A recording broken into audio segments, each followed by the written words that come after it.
오늘 하나님께서 우리에게 주시는 말씀은 이사야 5장 1절부터 7절 말씀입니다. 이사야 5장 1절로 7절 말씀은 구약 성경 972쪽입니다. 5장 1절부터 7절까지 한 절씩 교독하겠습니다. 나는 내가 사랑하는 자를 위하여 노래하되 내가 사랑하는 자의 포도원을 노래하리라. 내가 사랑하는 자에게 포도원이 있으며 심히 기름진 사내로다. 땅을 파서 돌을 제하고 극상품 포도나무를 심었도다. 그 중에 망대를 세웠고 또 그 안에 술틀을 붓도다. 좋은 포도 맺기를 받았더니 들포도를 맺었도다. 예루살렘 주민과 유다 사람들아, 구하노니 이제 나와 내 포도원 사이에서 사례를 판단하라. 내가 내 포도원을 위하여 행한 것 외에 무엇을 더할 것이 있으랴. 내가 좋은 포도 맺기를 기다렸거늘 들포도를 맺으면 어찌 되는고. 이제 내가 내 포도원에 어떻게 행할지를 너희에게 이르리라. 내가 그 울타리를 걷어 먹힘을 당하게 하며 그 담을 헐어 짓밟히게 할 것이요. 내가 그것을 황폐하게 하리니 다시는 가지를 자름이나 흙을 돋우지 못하며 찔레와 가시가 날 것이며 내가 또 구름에서 명하여 그 위에 비를 내리지 못하게 하리라 하셨으니 무릇 만군의 여호와 포도원은 이스라엘 족속이요 그가 기뻐하시는 나무는 유다 사람이라. 그들에게 정의를 바랐더니 도리어 포악이요 그들에게 공의를 바라셨더니 도리어 부르짖음이었더라. 아멘. 오늘 말씀의 제목은 죽음의 원리와 생명의 원리. 죽음과 생명의 원리. 이 원리라 하는 이 말은 다소간 철학적인 개념인데, 우리가 원리라고 할 때는 어떠한 존재의 근원 혹은 원인을 이야기할 때 원리라고 해요. 어떠한 존재의 원인과 그 근거를 이야기할 때 원리라고 이야기를 해요. 그러니까 어떤 존재라든지 사물이 어떻게 존재하게 되었는지에 그 근원, 오리진, 원인이 있지 않겠습니까? 그것을 뭐라고 하냐면 원리라고 합니다. 혹은 우리가 인식을 할 때 어떤 것을 통하여 어떤 수단이나 방편을 통해서 알게 되는 그 수단 혹은 방편을 뭐라고 하냐면 원리라고 할 수 있습니다. 존재론적인 근거일 수 있고 인식론적인 근거일 수도 있죠. 그러니까 인식론적인 근거라 하면 그것을 통하여 우리가 인식을 할 수 있는 인식의 수단과 방편. 달리 말하면 인식의 근거이지만, 자, 예를 들어 볼게요. 팔을 움직이는 원리, 그러면 팔이 어떻게 해서 움직이는지 팔의 존재론적 근거가 있겠죠. 자, 팔이 움직인다, 운동한다. 먼저는 팔이 존재하기 때문에 움직이겠죠. 그럼 팔은 왜 존재할까요? 몸에 붙어 있어서 존재하는 겁니다. 그렇죠? 그럼 몸은 왜 존재? 이렇게 이 존재의 근원을 탐구해가지고 소급해 올라가는 것을 원리라고 하죠. 그렇죠? 그리고 우리가 인식론적으로 보면 팔이 움직이는 원리는 예를 들어서 관절 때문에 움직인다, 뭐 힘 때문에 움직인다. 어쨌든 팔을 움직이도록 하는 그 원리는 우리가 인식을 할 때 그것을 통해서 팔이 움직이는 현상을 파악하게 되는 겁니다. 그렇죠? 그러니까 결국은 이 존재의 원리, 그리고 그것이 우리의 인식에 들어올 때 그 가장 기본적인 근거가 되는 것을 뭐라고 합니까? 결국은 이 원리라고 하거든요. 또 원리 중에 원리는 뭘까요? 결국은 모든, 예를 들면 팔이 움직이는 원리, 그러니까 팔이 있고 사람이 있고 쭉 올라가면 제1원리가 나오겠죠. 그 원리로부터 다 나오는 거잖아요. 그러니까 철학적 개념으로, 존재론적 개념으로 제1원리는 신입니다. 신. 그렇죠? 부동의 원동자라고 말했던 아리스토텔레스도 있습니다. 우리 성경에서도 하나님으로부터 모든 존재가 창조되었지 않습니까? 그렇죠? 하나님께서 제1원인이죠.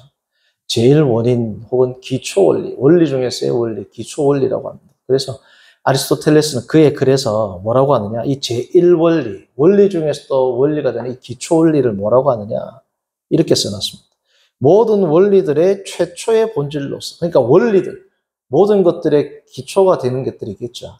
그 기초의 기초가 된다라는 겁니다. 그렇죠? 그래서 모든 원리들의 최초의 본질로서, 최초의 원인으로서 그것으로부터 존재하고 운동하고 인식되는 것. 그게 뭐라고요? 제1원리입니다. 그래서 제1원리는 결국은 제1원리를 탐구하는 것을 그 존재와 본질을 탐구하는 이 영역을 형이상학이라고 그러고 인식의 제1원리를 탐구하는 영역을 뭐라고요? 논리학이라. 그렇죠? 논리학과 형이상학. 결국은 뭡니까? 원리를 추적해 나가는 학문이 됩니다. 제가 조금은 철학적이지만 이 이야기를 한 이유는 오늘 말씀의 제목이 뭡니까? 죽음과 사망과 생명의 원리란 말이죠. 성경에서는 사망의 원리를 정확하게 규정합니다. 뭐 때문이에요? 죄 때문이죠. 근데 이 죄의 원리도 있어요. 사망의 근거, 인간에게 사망이 들어오게 된 원리, 근거, 원인이 뭐예요? 죄죠. 죄의 원리도 있습니다. 그러니까 그러면 결국은 제1 원리, 제1 원인은 죄보다 그 전에 게 있겠죠. 그죠? 결국 그것도 죄지만 죄로부터 사망이 왔는데 죄를 이루는 죄의 원리도 있단 말이죠. 그러면 이 죄의 원리가 결국은 사망에서 가장 제1 원리를 차지하겠죠. 제1 원인. 자, 그러면 사망의 제1 원인은 뭘까요? 성경이 기록하고 있습니다. 야고보서에서 뭐라고 합니까? 죄의 원리, 죄의 원인이 나옵니다. 그게 뭐예요? 욕심입니다. 그렇죠? 그러니까 결국은 사망의 제1 원인은 욕심이죠. 하나님의 말씀인 성경에 그렇게 써놨어요. 사망의 제2 원인은 죄일 수 있는데 제1 원인, 가장 기본적인 죄를 구성하는 이 원리, 원인은 뭐라는 겁니까? 탐욕, 욕심. 그래서 욕심이 잉태하여 뭘 낳는다? 죄. 그리고 죄가 장성하여 사망. 그러니까 성경의 말씀에 의하면 사망이 들어오게 된 제1 원인, 아르케. 이게 아르케입니다. 헬라어로. 태초에 하나님이 천지를 창조하시니라. 70인역으로 보면 아르케입니다. 베레시트가 70인역에는 아르케. 요한복음 태초에 말씀이 계시니라. 이 태초가 뭐라고요? 아르케. 시작이란 말이죠. 모든 것들의 제1원이 시작이 되는, 사망의 시작이 되는 이 아르케가 뭐라는 겁니까? 욕심. 이 아르케라는 말을 라틴어에서 프린키피움이라고. 이 프린키피움이라는 단어에서 나온 게 영어 principle, 원리라는 걸. 그래서 이 원리라는 것은 그냥 단순히 우리가 생각할 때 어떤 근거라는 게 아니고 보다 형이상학적인 개념은 뭐예요? 제1원인을 말하는 거죠. 그러니까 모든 사물, 모든 인식, 모든 존재 결국은 제1원인은 뭡니까? 성경에서 보면 삼위일체 하나님입니다. 그렇죠? 이 삼위일체 하나님께서 원인이 되는데 그럼에도 불구하고 성경은 죄의 원인을 하나님께 돌리지 않습니다. 그렇죠? 사망의 원인을 하나님께 돌리지 않습니다. 성경은 명시적으로 사망의 원인, 제1원인을 누구에게 돌립니까? 인간의 탐욕으로 돌리고 있습니다. 자, 오늘 이사야 5장도 인간에게 가장 무서운 죽음 혹은 심판의 원인을 뭐라고 이야기할까요? 인간의 욕심 혹은 탐욕인데 이것을 또 다른 스펙트럼으로 설명을 하는 겁니다. 자, 사과를, 코끼리를 아래에서 볼 때, 위에서 볼 때, 뭐 귀를 만질 때, 다리를 만질 때 조금씩 다르겠죠. 묘사하는 방식이. 이 탐욕을 묘사하는 이사야 5장의 방식을 오늘 제가 주목해 보려고 합니다. 다시 말씀드리면 사망의 제1원인은 인간의 탐욕인데 이 탐욕을 이사야서에서는 뭐라고 그리고 있는지, 뭐라고 말씀하고 있는지를 오늘 저는 여러분들과 함께 살펴보겠습니다. 사실 우리가 이 어떤 원인을 규명할 때, 뭐 병의 원인, 뭐 암의 원인, 감기의 원인, 결국은 이 원인을 누가 더 잘 정확히 규명하고 판단하는지가 그 직업을 가지고 있는 사람의 실력이죠. 가장 탁월한 암 전문의는 뭐예요? 이 암의 원인을 정확하게, 그 원인을 정확하게 알면 파회법도 치료법도 뭐예요? 정확하게 나오죠. 문제의 본질을 정확하게 파악하면 해결도 나올 수 있습니다. 그래서 이 원인을 인간에게 불행, 행복, 사망, 생명의 원인이 뭔가 수 없는 기간 동안 인간의 지성사, 인류의 역사와 함께 더불어 논의되어 왔던 문제가 결국은 이 근원에 대한 문제이거든요. 이 세상에서 삶과 죽음, 생사를 결정짓는 것보다 중요한 게 있습니까? 다 먹고 살라고 한다 그러잖아요. 그렇죠? 생사를 가름하는 것보다 더 중요한 것이 없단 말이죠. 그러니까 성경에서 사망의 원인, 생명의 원인은 뭡니까? 삼위일체 하나님. 그렇죠? 예수 그리스도의 보혈로 말이야. 사망의 원인은 인간의 죄. 이 죄의 원인은 결국은 탐욕이랍니다.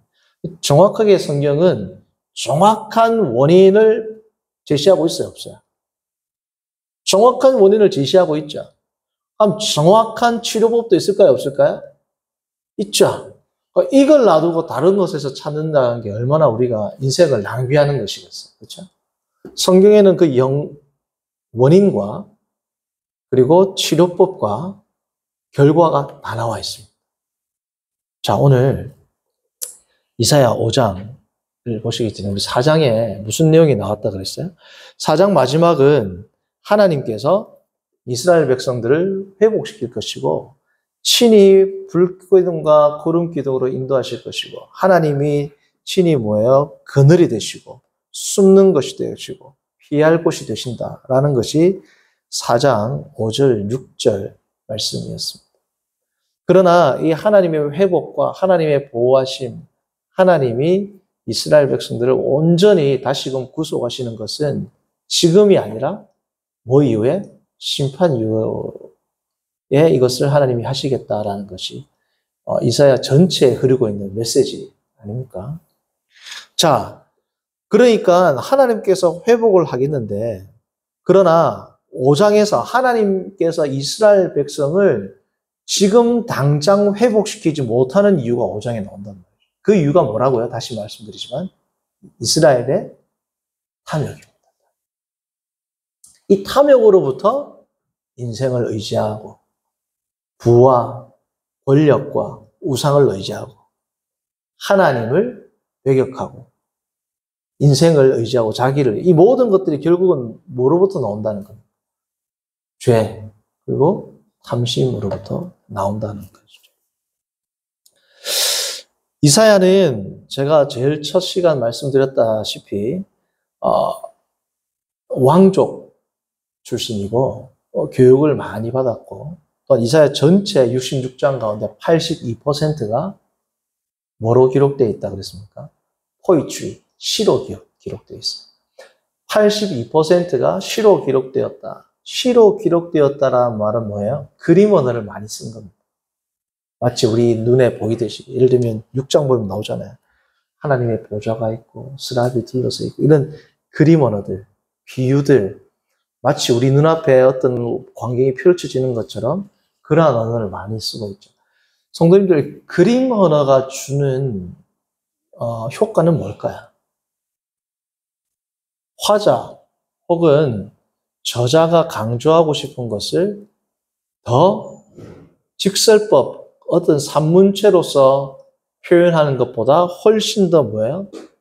강력하게 이미지를 던질 수 있습니다. 예를 들어서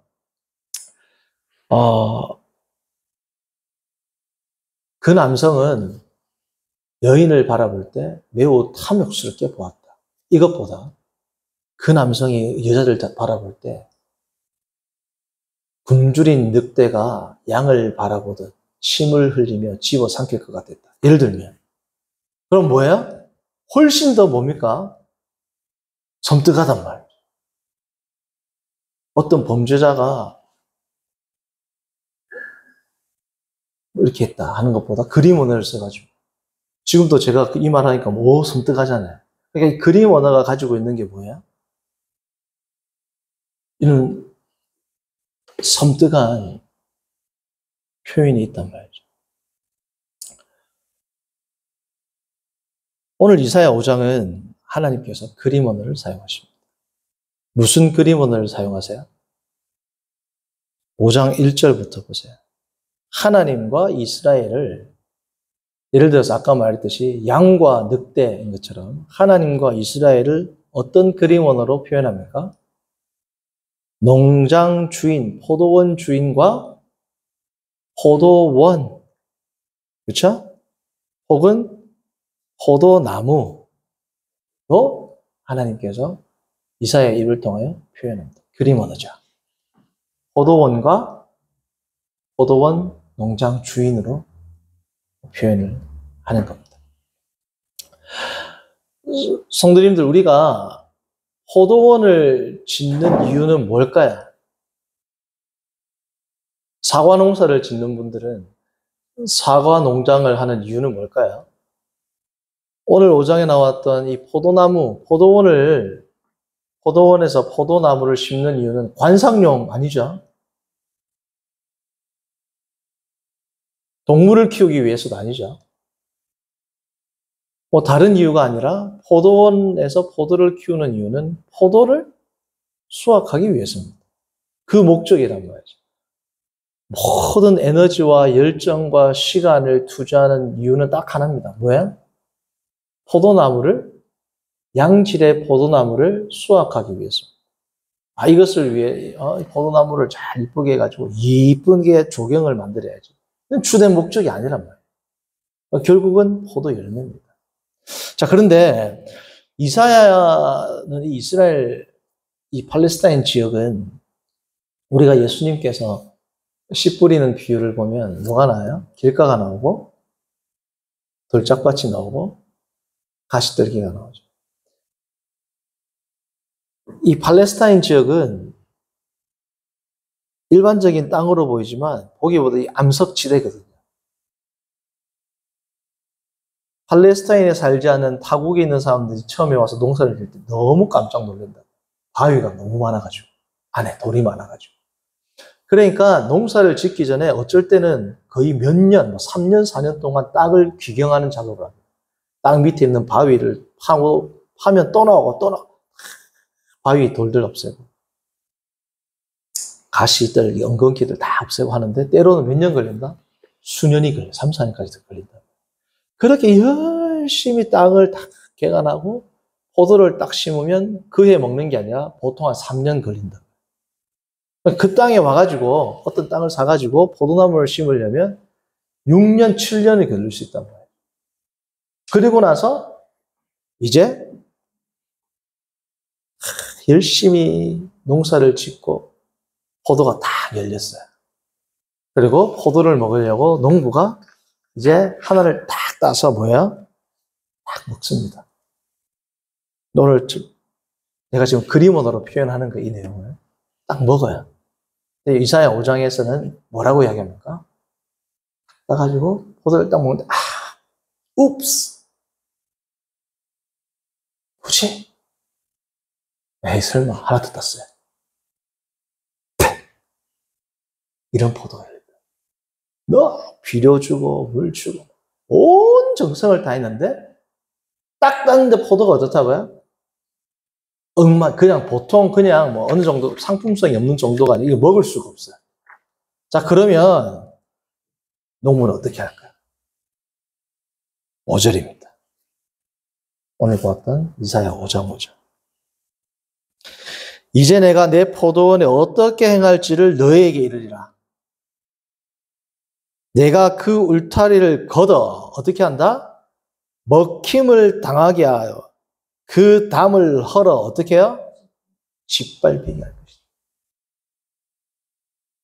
포도원 담장을 헐어가지고 모든 야생, 멧돼지, 엉망진창으로 막 다 짓밟으면서 포도밭을 황폐화시키도록 주인이 만든단 말이에요. 왜요? 이 포도는 필요가 없으니까 다 먹어치워야 되겠죠.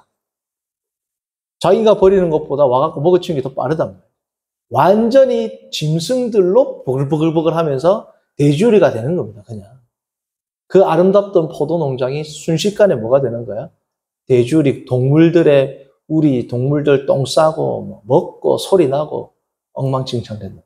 포도는 다 짓밟히고. 하나님이 누구를 이렇게 하신다? 이스라엘 백성들. 왜요? 탐욕이 해결이 안 된다. 탐욕. 이걸 해결하고 나야지, 이거에 해결이 돼야지 하나님의 백성으로 올바르게 뭐예요? 펑션. 우리가 창세기 보면 기능을 하고 새로운 질서가 잡힌단 말이에요. 그래서 하나님께서 이렇게 과격한 방법으로 이스라엘 백성을 심판하신다는 겁니다. 마치 뭐라고 이야기하시는 것 같아요? 이스라엘 백성아, 너희들이 지금 바로 이 포도 농장이다. 이사야의 입을 통해서 너희들이 바로 이 포도 농장이다. 내가 너희들에게 이것을 행하겠다. 하나님께서 경고의 메시지를 보내는 거예요. 그 이유가 뭐라고요? 탐욕 때문입니다. 8절 봅니다. 하나님의 이 심판이 얼마나 두렵고 엄중한지 8절에 제일 마지막 글자가 뭐예요? 화 있을진저입니다. 화 있을진저. 성도님들, 8절 마지막이 화 있을진저지만 원래 원어로는 제일 첫 글자가 화 있을진저예요. 이 화 있을진저라는 이 단어가 무슨 단어라고 그랬어요? 장례식에서 이스라엘 백성들이 통곡할 때 이 감탄사를 씁니다. 그냥 화 있을지 너희들에게는 화가 있도다 이 정도가 아니고 아이고 우리로 말하면 장례식 때 막 울부짖는 그 울부짖음의 소리 있죠. 우리는 되게 장례식 가면 우리나라 문화는 아이고 그랬잖아요. 옛날에. 그렇죠? 이 아이고란 말이죠. 오호 통제라 이 뜻입니다. 자, 8절을 제가 한번 읽어봅니다. 가옥에 가옥을 이으며 전토에 전토를 더하여 빈틈이 없도록 하고. 자, 얼마나 탐욕스러워요. 자, 보세요. 가옥에 가옥을 이어가지고 전토에 전토를 이어가지고 빈틈 없이 빽빽하게 마치 홀로 거주하려고 하는 자인 것처럼 산다는 거예요. 자기의 탐욕으로. 그렇죠? 자, 8절을 좀 더 원어적 의미로 제가 해석을 하면 이렇습니다. 오 통제라. 너희 가옥에 가옥을 이으며 전토에 전토를 더하여 빈틈이 없도록 하는 자들아. 너희는 이 땅 가운데서 가로 열고 너희가 그토록 원했던 것처럼 가로 닫고 홀로 있게 될 것이다. 자기 혼자만 먹고 살려고 자기 혼자만 그렇게 탐욕스럽게 있었던 사람들에게 하나님 어떻게 한다? 진짜 홀로 남겨두겠다는 거야. 모든 것들을 황폐하게 만들어가지고 그토록 너 혼자 있기를 원했느냐? 너 혼자 잘 살기를 원했느냐? 그래 혼자 있어라. 그게 하나님의 뭐라고요? 심판입니다. 성도님들 우리가 성장을 할수록 죄가 더 많아지죠. 어린아이 때가 더 죄가 많은 건 아니죠. 사람이.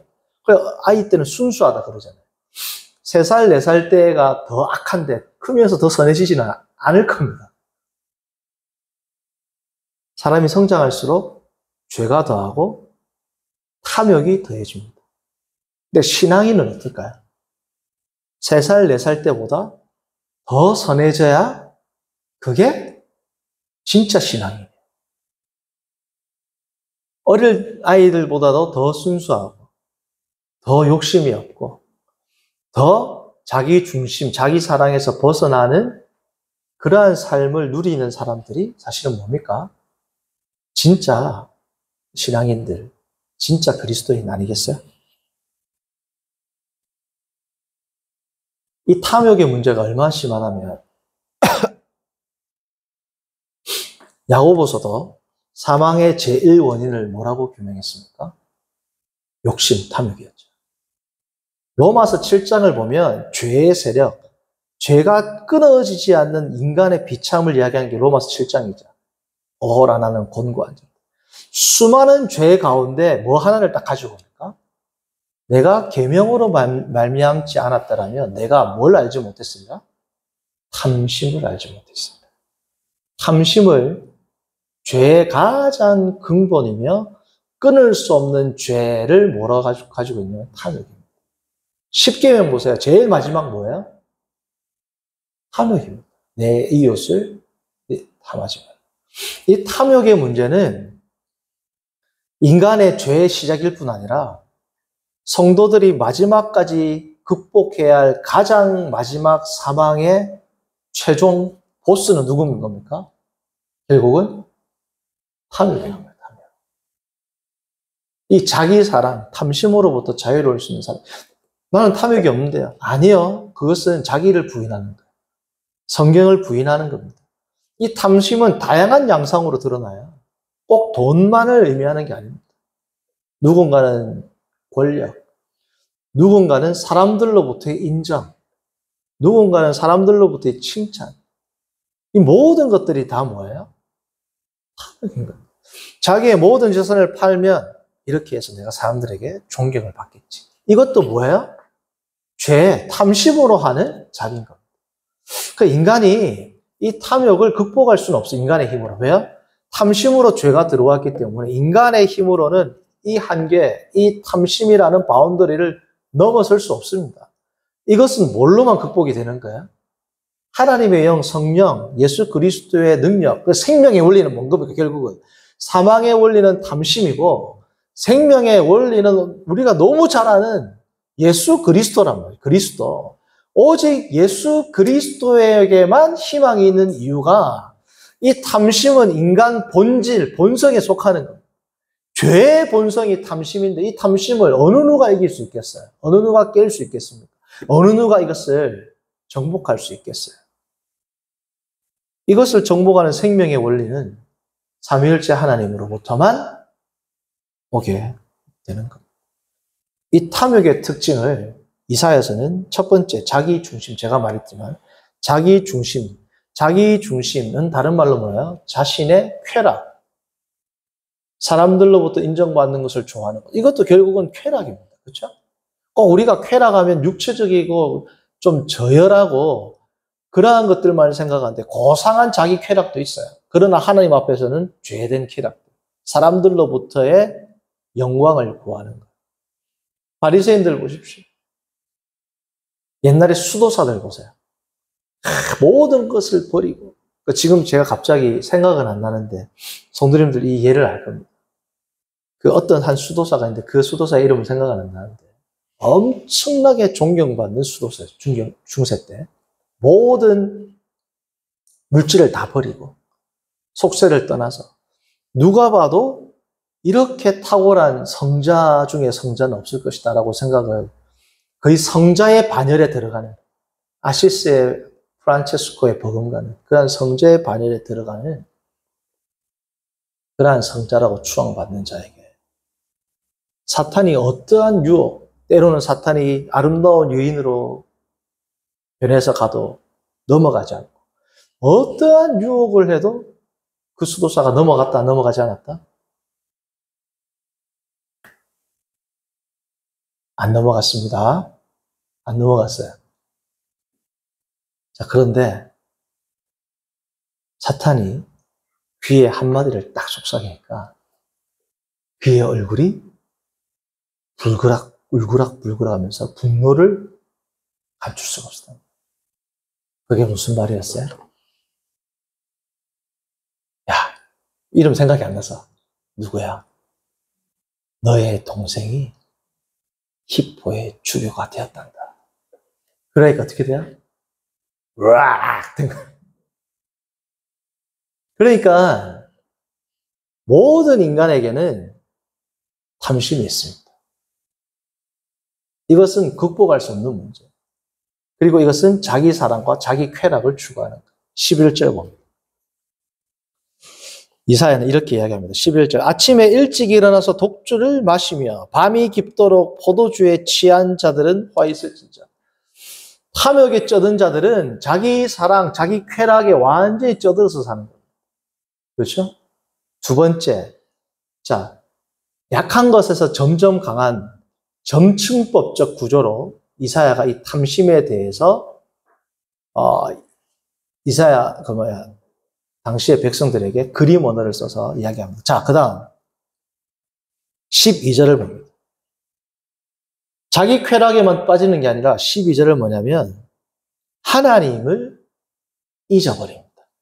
아침에 일찍 일어나 그들이 연회에는 수금과 비파와 소고와 피리와 포도주를 갖추었어도 여호와께서 행하시는 일에 관심을 두지 아니하며 그의 손으로 하신 일을 뭐라고요?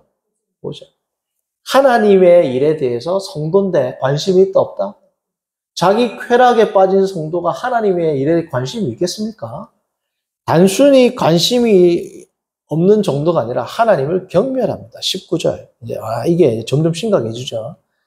이제 하나님을 경멸하는 단계까지 나가는 겁니다. 19절. 그들이 이르기를 그는 자기 일을 속속히 이루어 우리에게 보게 할 것이며 이스라엘의 거룩한 이는 자기의 계획을 속히 이루어 우리가 알게 하리라. 우리가 알게 할 것이라 하는도다. 자기 일을 속히 심판하는데 속히 이루어보라. 라고 하나님을 어떻게 해요? 조롱한단 말이에요. 조롱. 이게 말세 지말에 일어나는 현상입니다. 이때만 일어나는 게 아니라 자기 탐욕에 갇혀 있는 자들은 자기 쾌락에 빠지고 하나님의 일을 망각할 뿐 아니라 하나님을 어떻게 한다고? 이건 끝난 거 아닙니까? 성도로서. 하나님을 조롱한단 말이에요. 자, 베드로후서. 신약에는 뭐라고 하느냐? 자, 이거 표시해 놓으시고 베드로후서 3장을 봅니다. 베드로후서 3장 3절.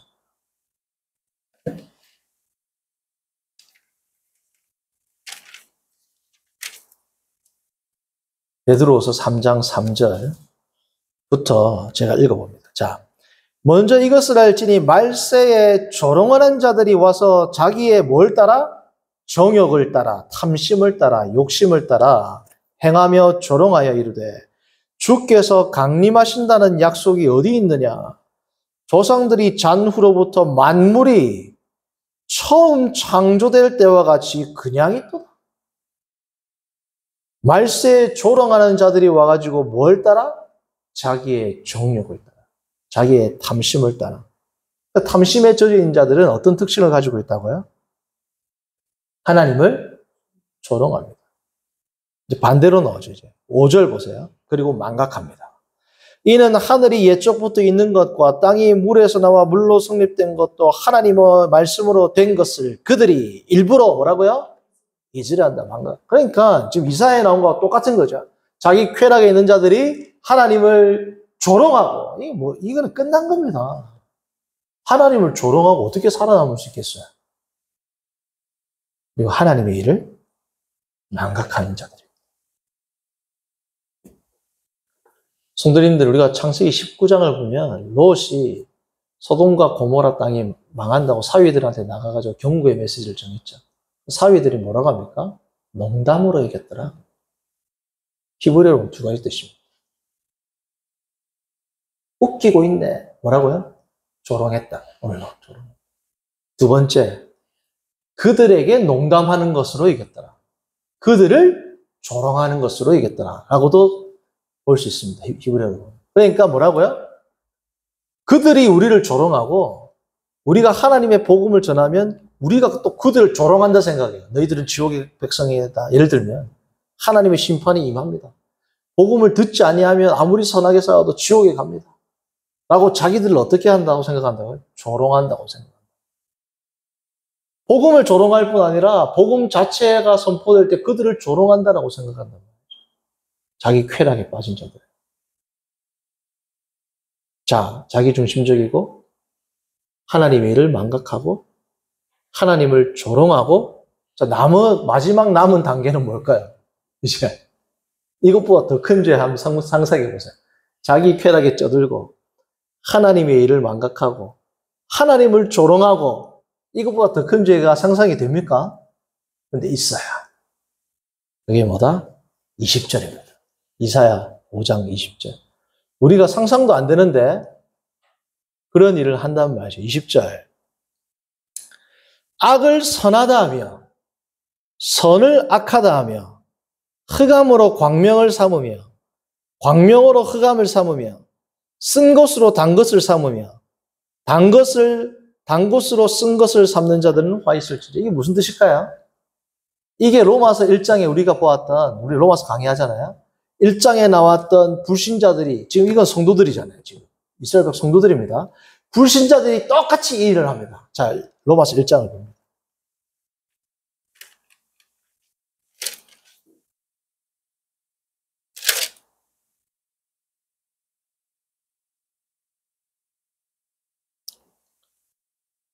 (1장) 32절입니다. 보면 1장 28절부터 뭐 수많은 입에 담기도 힘든 엄청난 죄악들이 나오죠.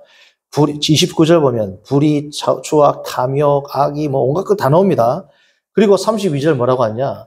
그들이 이 같은 일을 행하는 자는 사형에 해당한다고 하나님께 정하심을 알고도 자기들만 행할 뿐 아니라 또한 그런 일을 행하는 자를 뭐라고 한다? 옳다한다. 이게 아까 뭐예요? 이사야 5장에 나왔던 5장 20절에 나왔던 뭐라고요? 선을 악하다 하고 악을 선하다 하고 쓴 것이 단 것이라 하고 단 것을 쓴 것이라 하고 흑암이 빛이라 그러고 빛이 흑암이라 그러고. 자, 우리가 지금 창세기 하고 있습니다. 흑암과 빛을 나누고 선과 악을 나누고 이 모든 판단의 기준을 설정하고 이 코스모스, 이 우주의 질서와 펑션을 부여하는 분은 누구예요? 누가 지금 부여하는 거예요? 20절. 누가 하는 겁니까, 지금 이걸? 본인들이 한다, 본인들. 이게 선이고, 이게 악이다.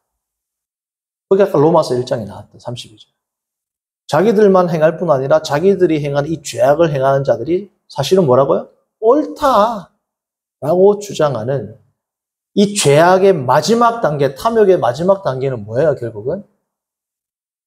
I am God. 내가 하나님. 말만 해도 두렵죠. 성도님들이 탐심을 컨트롤 못하면 어떻게 돼요? 이렇게 됩니다. 19세기의 대문호이자 철학가이자 신학자, 철학자인 동시에 목회자였던 덴마크의 신학자이자 목회자이자 철학자이자 대문호, 우리가 잘 아는 키에르케고르. 1849년입니까? 두 번째 그의 작품을 통해서 그의 이름을 전 세계에 알렸습니다. 그게 뭐냐면 죽음에 이르는 병이라는 거예요. 죽음에 이르는 병. 실존주의자로서의 엄청난 위상을 이제 드러냅니다. 그게 뭐냐? 죽음에 이르는 병이 결국은 절망인데, 인간의 절망인데, 인간의 절망 중에 오늘 이야기로 표현을 한다면 절망 중에 절망, 절망의 제1원리, 절망 중에서 가장 근원적인 절망이 뭐냐? 인간이 죄에 의한 절망이다. 모든 인간이 다 갖고 있어요.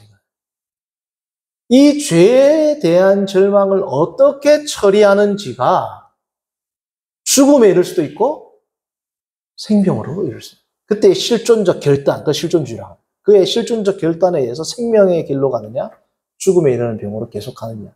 이게 좌우된단 말이에요. 오늘 우리의 이 성경은 뭐라고 이야기합니까? 탐욕으로부터 인간이 죄가 들어왔어요. 예수 그리스도로부터 생명이 왔습니다. 결국은 예수 그리스도부터 생명이 왔다는 것은 뭘 정복했다는 거야? 탐욕을 정복한 겁니다. 근데 이 그리스도인, 신앙인, 예수 그리스도를 따르는 자, 작은 예수라고 말할 수 있는 이 그리스도인, 빛과 소금이라고 말할 수 있는 이 그리스도인이 탐심의 문제를 세상 사람들과 똑같이 해결을 안 한다? 탐심의 문제를 해결하지 않고 신앙생활을 계속한다? 어떻게 된다고요? 처음에는 뭐 별거 아닌 것 같아요. 이게 어떻게 돼요? 자기 쾌락에 빠져. 신앙생활 열심히 하는데 쾌락에 빠질 수 있어요, 없어요? 꼭 죄를 보면서 아닙니다.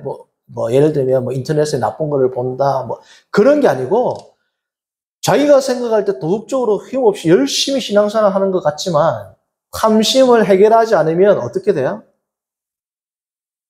죄에 빠져 있는 거예요. 자, 예를 보면, 탐심에 빠져 있다라는 증거는 뭐라고요? 하나님을 잊게 한다 그랬죠. 두 번째 특징이. 자, 모든 내가 하는 행위에, 신앙 행위, 내가 하는 모든 신앙생활에 하나님의 영광이 빠져버리면 그게 뭐라는 거야? 탐심이라는 거야. 열심히, 예를 들어서 제가 설교 준비해서 열심히. 설교 준비하는 이유가 뭐라고요? 성도들이 많이 오도록 하기 위해, 개척교회니까. 하나님 영광입니까? 제 영광입니까?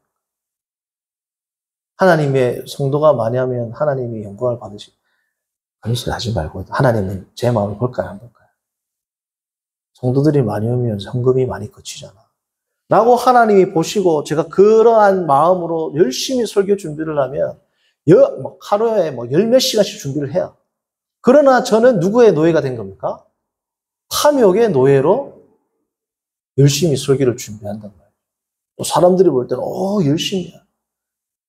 그러나 하나님이 볼 때는 제가 지금 이 탐욕 문제가 해결된 거예요? 해결이 안 된 거예요? 안 됐단 말이에요. 그러니까 비근한 예로 성도님들의 삶을 한번 살펴보십시오.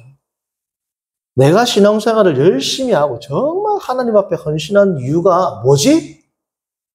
입술로 하나님의 영광이라고 말하는 자기의 이 페이보를, 그래서 성도님들 새벽 기도할 때는 꼭 새벽 기도를 제가 강조하는 게 아니지만 개인 경건의 시간이 왜 중요하냐. 자기의 페이보를 관찰할 수 있는 시간은 그때 말고 있어요, 없어요? 이 바쁜 일상을 살아가는 이 하루의 일상 가운데 우리가 언제 자신의 내면의 세계를 성령의 조명으로 볼 수가 있습니까? 성도님들, 우리가 정직하게 바울의 말과 같이, 이사야의 말과 같이 나와 변론해 봅시다. 성도님들, 집에서 내가 솔직히 기도가 잘 돼요? 하나님 앞에서의 시간을 떼어놓는 새벽 미명의 시간, 혹은 밤의 시간, 내가 내 발로 걸어가서 교회 성전에서 기도를 하든지 정말 시간을 떼어놓는 그 시간을 확보하지 않고 내 내면의 세계를 성령의 조명으로 조명한다? 현실적으로 너무 힘든 일이란 말이죠. 그러므로 기도가 중요한 게 뭐야? 제가 누차 강조하는 게 내 기도의 제목이 이루어지는 게 중요한 게 아니고 나의 심령을 하나님의 눈으로, 불꽃과 같은 하나님의 눈으로 나의 마음에 있는 탐심을 볼 수 있는 유일한 시간이 뭡니까? 기도할 때하고 말씀할 때 말고 언제 있냐고요. 그러니까 성도님들 열심히 설교 준비했는데 하나님 앞에 가니까 너는 탐심으로 가득했구나. 얼마나 억울하냐고. 그거를 알 수 있으려면 어떻게 해야 된다? 나를 점검해야지. 기도, 개인 경건 시간을 통해서.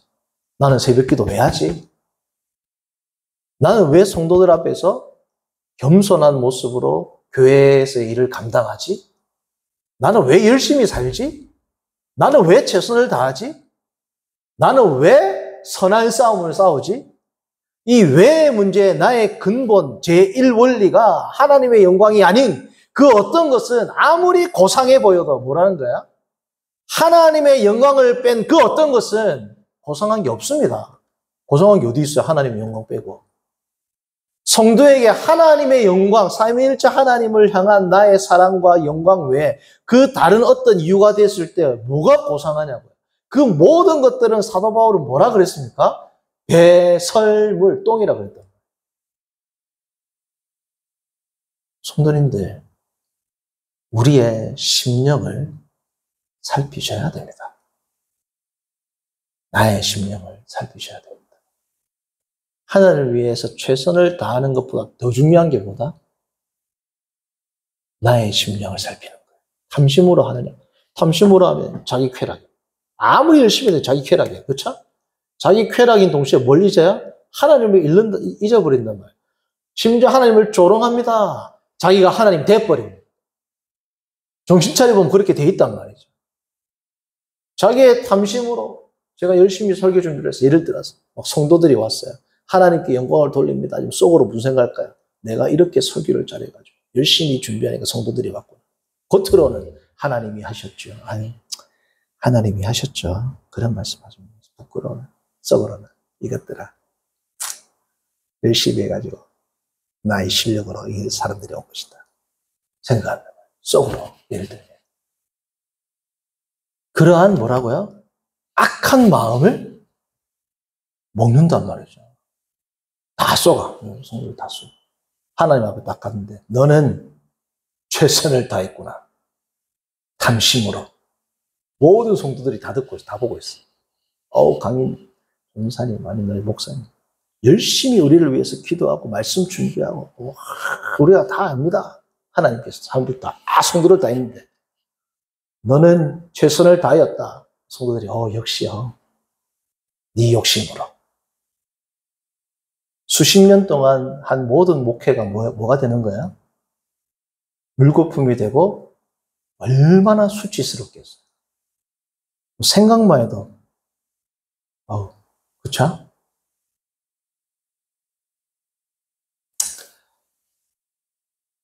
탐심을 해결하지 못하면 자기가 하나님이 됩니다. 자기가 하나님이 되는 것보다 더 무서운 죄가 어디 있어요?